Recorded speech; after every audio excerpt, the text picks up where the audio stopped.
marginal, y este es el área muchas veces donde más deberíamos actuar en prevención.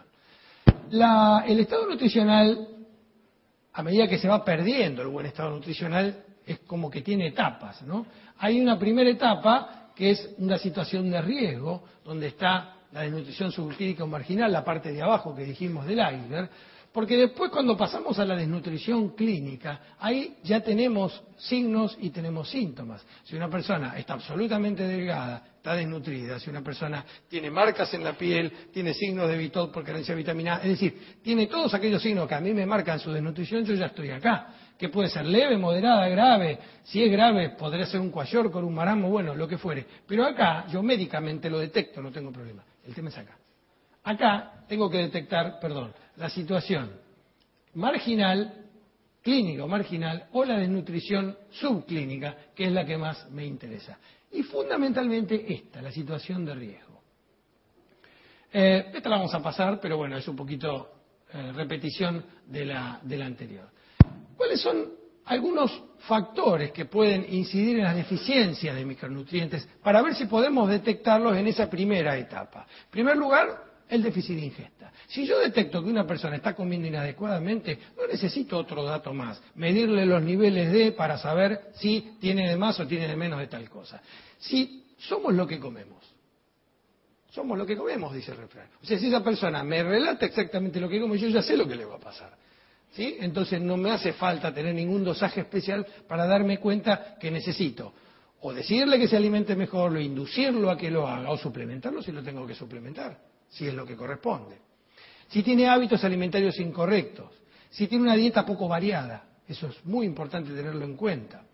También si tiene dificultades socioeconómicas, porque eso hace que la persona pueda comprar o no determinados productos, y vimos que algunos incrementan el costo de las canastas en forma realmente sustancial.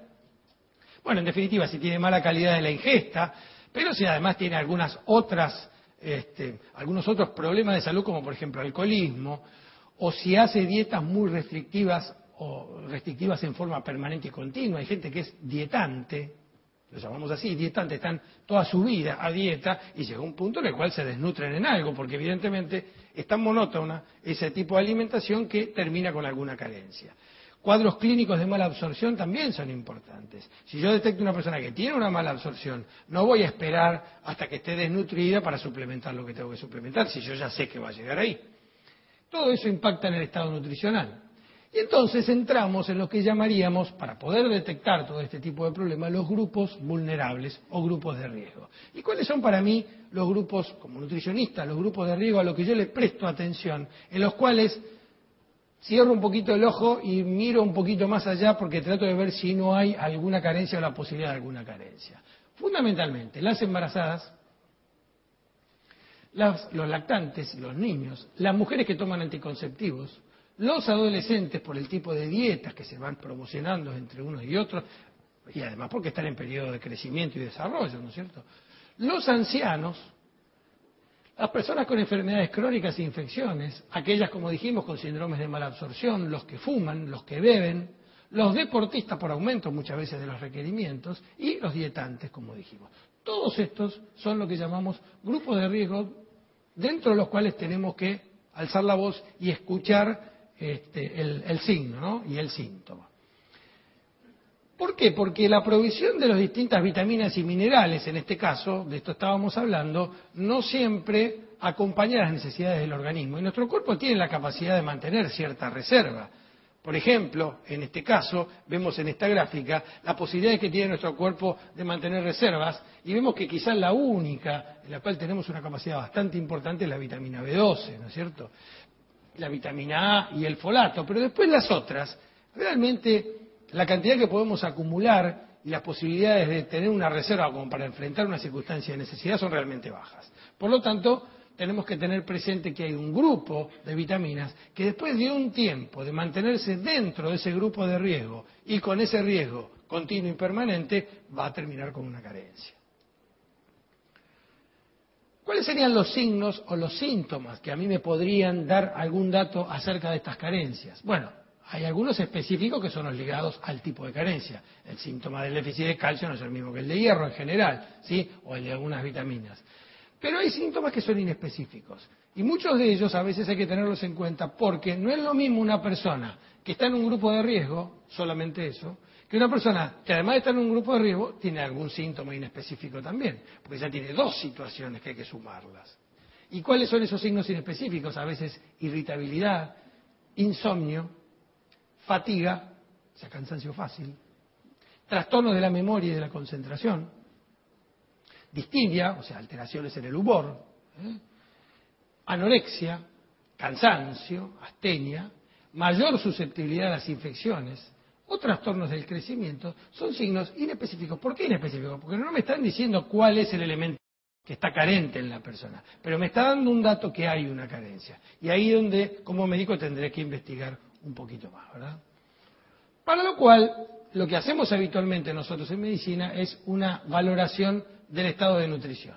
Vamos a ir redondeando. La valoración nutricional, para cada vitamina o para cada mineral, tiene una lógica, seguimos un algoritmo específico. En vitamina A tenemos algunos síntomas como la xeroftalmía, como la degeneración macular y demás.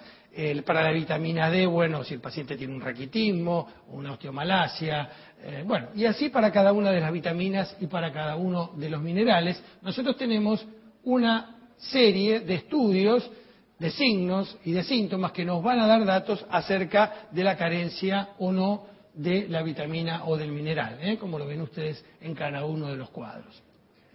Esto creo que lo tienen en el impreso que a ustedes seguramente le van a dar después de la... Bueno, ya se los van a dar, Quédense tranquilos que se los van a dar. Para la detección precoz de esta carencia de micronutrientes tenemos que tener en cuenta la disminución del aporte, de la absorción o que pueda haber también un requerimiento aumentado. Cualquiera de esas dos situaciones, disminución del aporte, o de las tres situaciones, ¿no? Disminución del aporte, disminución de la absorción o aumento en los requerimientos puede traerme un déficit, ¿sí? Una carencia. Y ahí tenemos ingesta deficiente, interacción entre nutrientes, por ejemplo, calcio-fósforo, hipermotilidad intestinal, mala absorción. Ven ustedes situaciones clínicas, una lista, que pueden llevar a alguna de estas dificultades. O si no, la utilización alterada. Por ejemplo, en enfermedades metabólicas, hepáticas que alteran los depósitos, o las renales que alteran la eliminación, mayor requerimiento por demanda fisiológica o enfermedades pueden ser elementos que nos llevan a una utilización alterada. Por lo tanto, ¿cuándo pueden ser necesarios los multivitamínicos o los multiminerales? ¿En cualquier circunstancia? No, claro que no es en cualquier circunstancia. Pero si nosotros analizamos los grupos de riesgo y analizamos la alimentación de los individuos, vamos a encontrar específicamente personas que evidentemente están carentes, por lo menos desde la alimentación, de estos micronutrientes. Disminución de aporte de la absorción o requerimiento aumentado, ven ustedes la lista de elementos que nos pueden llevar a este tipo de necesidad, de la suplementación de multivitamínicos y de minerales. Cuando hay utilización alterada, como vimos ahí, esta es la lista de las situaciones, efectos de los medicamentos. Hay que mirar mucho, por ejemplo, en los ancianos. El anciano ya es un grupo de riesgo por la forma de alimentarse, ¿sí? Bien. Pero el anciano además toma en promedio no menos de 6 medicamentos. Entre 6 y 8 medicamentos, ustedes lo saben muy bien, mínimamente, ¿sí? Y la interacción entre esos medicamentos y los alimentos que comen. Los síntomas que le puede traer gastrointestinales que hacen que coma mejor o que coma peor. Y si a eso le suman la mala masticación, y si a eso le suman la mala digestión, ¿por qué el viejito termina cenando una taza de café con leche con una galletita? Bueno, todo eso es lo que después crónicamente trae los problemas que trae, ¿no? Y ahí entonces en los grupos de riesgo, que los vimos antes, los tenemos acá listados, la suplementación general se puede justificar en algunos casos, por ejemplo en los dietantes, en los adolescentes, en las embarazadas. Bueno, todos sabemos la importancia de la suplementación de fólico, de hierro en el embarazo, obviamente. Los vegetarianos estrictos con la suplementación habitual que hacemos en nutrición de complejo B, de hierro y demás. O en los ancianos por esas carencias de hierro, calcio, magnesio y complejo B también. O un suplemento específico muchas veces en algunos casos cuando es necesario o en algunos grupos específicos, ¿sí? Aquí tenemos los otros grupos de riesgo y la suplementación general que se propone en cada uno de ellos. También lo van a tener en el material que se van a llevar. Entonces las razones más comunes para prescribir un suplemento las tenemos aquí listadas y básicamente son mejorar la nutrición, cubrir ese bache entre la ingesta y las necesidades reales, eso es importante, para eso contamos con este tipo de productos. También hay mucha gente que piensa que la idea de que más es mejor. No siempre más es mejor, pero a veces es mejor tener, especialmente en aquellas sustancias en las que se pueden eliminar, no en las que se acumulan, obviamente, y hay mejor disponibilidad. Para compensar la deficiencia de nutrientes de los alimentos, este es el motivo fundamental. El motivo fundamental, y además está en la indicación, en los prospectos de todos los multivitamínicos, es ante una dieta ineficiente o carente, es decir, en toda situación en la que no se puede o no se ingiere con los alimentos, ¿cierto? Para aumentar la energía, aumentar el rendimiento, para disminuir la susceptibilidad y la severidad de algunas enfermedades crónicas. Fíjese, esto para terminar, una encuesta, ¿por qué razón el médico recomienda, o alguien recomienda un multivitamínico? El 72% respondió por deficiencias nutricionales, o sea, deficiencias en la dieta. Un 57% porque tenían cansancio. Un 33% para reforzar las defensas. Un 23% por un cuidado de la salud a largo plazo y prevención de las enfermedades. O sea, la prevención es solamente un 23% del interés en estos casos. Generalmente siempre pasa eso, ¿no? La enfermedad que nos duele es la que más nos preocupa. La que no nos duele, que nos va a matar con el tiempo, esa la pateamos para adelante. Eso es bastante común de que suceda. Alimentación balanceada, entonces, significa un balance de energía normal. Ya termino con esto. Cuando nosotros estamos ingiriendo, hay más gasto energético que ingreso energético, el paciente va a tener un balance negativo, por lo tanto tenemos que tratar de mantener un balance neutro, porque cuando es más lo que se ingiere que lo que se consume, el paciente va a tener obesidad. Y en definitiva, como recomendación para la población general, la recomendación alimentaria la tenemos resumida en la famosa pirámide de alimentos para la población, donde en la base están generalmente los cereales, aunque discutimos mucho este tipo de pirámide últimamente porque pensamos que en la base debería haber más vegetales. Lo que pasa es que estas pirámides, como son poblacionales, están pensadas para la sugerencia nutricional en el aporte de calorías general, es decir, que no falten calorías, por eso en la base están generalmente los granos, las harinas y demás.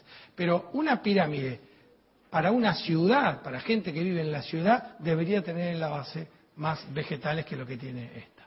Y así, esto dice de alguna manera las cantidades relativas que deberían consumirse de cada uno de los alimentos para que nuestra alimentación tenga un aporte adecuado de macro y de micronutrientes y poder conservar de esta manera la salud. Bueno, muchas gracias.